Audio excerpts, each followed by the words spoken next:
Hêzên Sûriya Demokratîk ji bo têkbirina şaneyên razayiyên Daişê û bazirganên madeyên hişbirê li ser daxwaza Rospî û Serokaşîran li gundewarên Dêra Zorê dest bi operasyona xurtkirina ewlehiyê kir.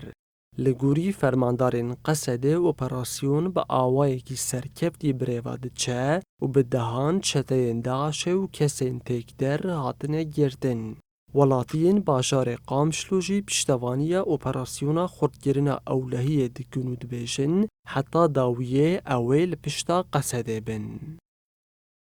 حتى تالي بحملة نجوبا كسي خراب دهندرو دربة تصفية بكن يعني هر كسا نا بس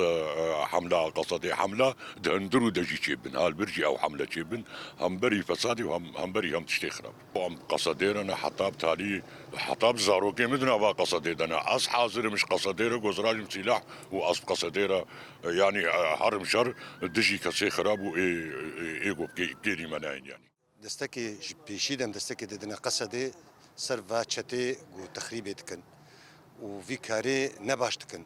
و جدر و مدعو من دولتا سوری بخجد نافدا هارکاریت دی و انسانی ولو و انسانی خراب و ام دستکی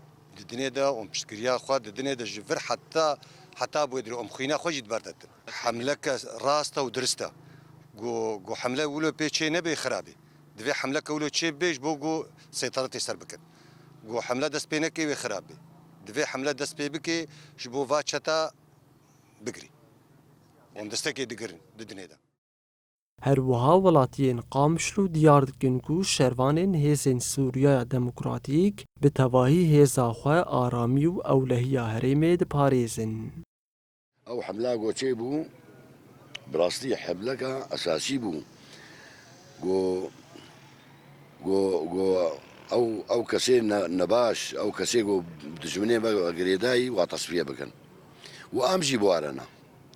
وکه هوا رمضان خویا کرن یعنی گو بی خوستن بی اختیاری خو امجی راجن سلاح بقصدی را میشری واکن